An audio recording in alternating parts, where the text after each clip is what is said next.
There is no escaping how empty and vast space is when you're in need of rescue.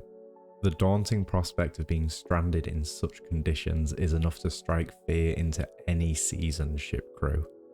But for those unlucky enough to find themselves in need of rescue, all hope is not lost.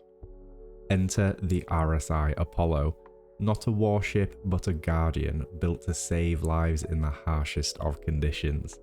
First conceptualized as part of RSI's commitment to civilian and support infrastructure, the Apollo has been one of the most anticipated ships for any pilot who understands that the most important part of any rescue operation is sometimes the bravery and determination of the rescuer to enter those potentially dangerous situations to help others in their time of need. Unlike my other future-focused videos, we actually have a release window for it, and it is soon. With its release being slated for the upcoming patch 4.3.1, the verse might just be about to become a much safer place. Maybe. As noted on the Star Citizen website, the legendary Apollo chassis from Roberts Space Industries is the gold standard in medevac and rapid emergency response, having provided critical aid to the known universe for well over 2 centuries. When one thinks of first-class medical rescue, one thinks of the RSI Apollo. This description really gives us an insight in how pivotal the Apollo is designed to be across the verse. Before we explore the life-saving technology at the heart of the Apollo, let's ground ourselves in the ship's basic specs. These numbers are taken from the official RSI website, and we will dive into potentially some changes as well.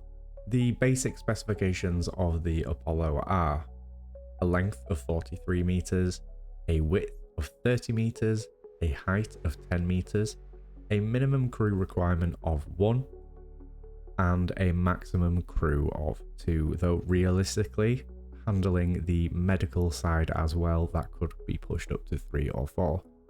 And also a cargo capacity of 28 SCU, which will definitely come in handy with the changes to the medical bed system with the Medigel requirements.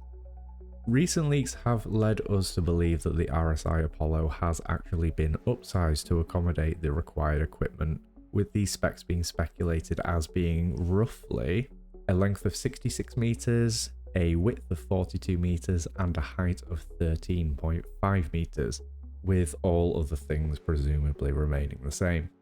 For context, this makes the Apollo actually very close in size to our much beloved constellation Taurus, assuming the leak specs are accurate. Only time will truly tell if this is accurate or not.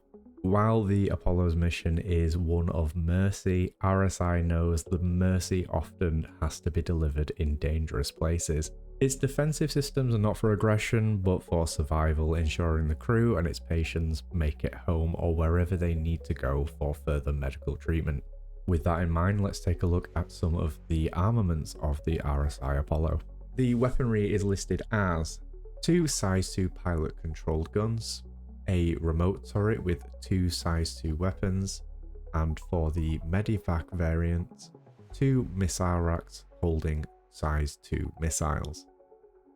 Again, recent leaks speculate that the weapons may have also been upsized, which would make sense given the power creep of many recent ships. Speculation points to the pilot weapons now being size 4 and the turret now being size 3. We will just have to wait and see whether this comes through or not. The true purpose of the Apollo is in its state-of-the-art modular medical facilities. This is where the ship goes above being a simple transport and becomes a mobile hospital.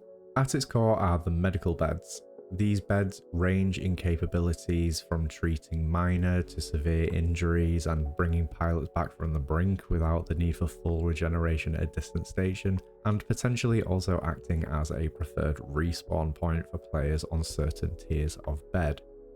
Potentially controversially, the Apollo's most revolutionary advertised feature is its remote drone triage system. We do know that these will not be implemented or ready with the release of the ship, and sadly recent interviews have suggested that these are no longer a planned feature. I truly hope that this isn't the case, as this would have been a huge leap forward for medical gameplay.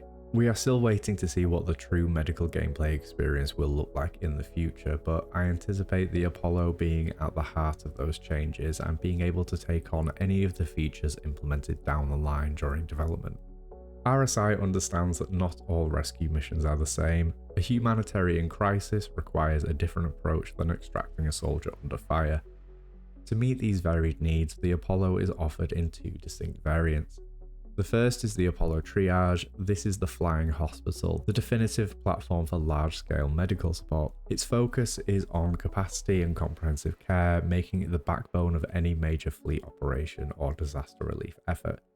Out of the two variants, the armor on the Triage will actually be lower than the second variant, the Medivac. Potentially, this may actually mean that the Triage is slightly faster in terms of max speed as well. On the other hand, we have the Apollo Medivac. This is essentially the combat ambulance. It was originally supposed to sacrifice some medical capacity for more firepower and armor and the addition of missiles, but we are unsure if the medical capacity will actually be reduced. The Medivac is built to get in, retrieve a patient from a hot zone, and get out as quickly as possible. One area that I am most interested to see with the release of the Apollo is the interior. With the steps forward that we have seen with RSI ship design and the interiors becoming much more fleshed out, I'm genuinely excited to see that design language in a constellation-sized ship. Stepping inside the Apollo reveals RSI's signature blend of form and function. Every corridor and compartment is designed with purpose to ensure a smooth operational flow during high-stress situations. Towards the cockpit, we see a two-seat bridge providing excellent visibility for both the pilot and the co-pilot.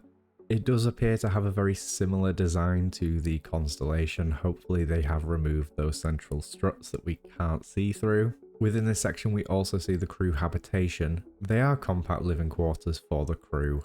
It's designed for long duration missions far from the home base, but without sacrificing too much space for the comprehensive medical facilities. Towards the center of the ship, we see the very heart of the Apollo, the medical bay. It is clean and efficient and is dominated by that range of medical beds. To the side we can see a console which presumably will allow for patient monitoring. Towards the rear we have the entry and triage area. A spacious ramp allows for easy loading of patients on stretchers or presumably with the tractor beam. This area likely serves as the initial point of contact where patients are assessed before being moved onto the appropriate bed. And finally, also at the rear, we have the cargo bays. Initially, this was also designed to be the drone deployment area, a dedicated section that houses the medical drone pods and the 28 SCU of cargo space. With the news of the drones potentially not being developed in the future, we will have to see how this space is utilized. That cargo bay will become vital with the introduction of Medigel for the beds, as well as being able to stock food and other mission critical equipment as well. With its arrival imminent, the Apollo is set to be at the forefront of any new medical gameplay loops and reinforce the existing ones too. With that in mind, here are some of the potential roles that I can see for the Apollo. Fleet medical support, an essential part for any combat fleet, providing on-site medical care and extraction, and a nearby respawn point in some cases, keeping pilots in the fight longer during fleet engagements. Dedicated search and rescues for players who want to answer the call and respond to those distress beacons in dangerous locations, asteroid fields, or remote moons. Humanitarian aid, a perfect platform for delivering medical supplies and offering aid during dynamic events or player-organized efforts. Exploration escort for deep space explorers. Having an Apollo in the convoy means that journey-ending injury might just become a treatable setback. Potentially a mobile clinic. An entrepreneurial player could potentially establish a fee-for-service medical practice, traveling around from different systems, planets, moons, even large capital ships, and offering their medical facilities. The RSI Apollo is hopefully set to change the verse for the better and open up more gameplay possibilities for the most kind-hearted of players. It represents hope for the explorer stranded worlds from home or the fighter pilot shot down in a desperate battle, and for every citizen who dares to venture into the unknown. With us slowly creeping closer toward the death of a spaceman, The role of ships like the Apollo will become not just important, but absolutely essential to life in the verse in the future. So what are your thoughts on the RSI Apollo? I know that many of you have been waiting for such a long time for this one. With the changes to the proposed facilities, are you actually disappointed? Are you still interested in the Apollo?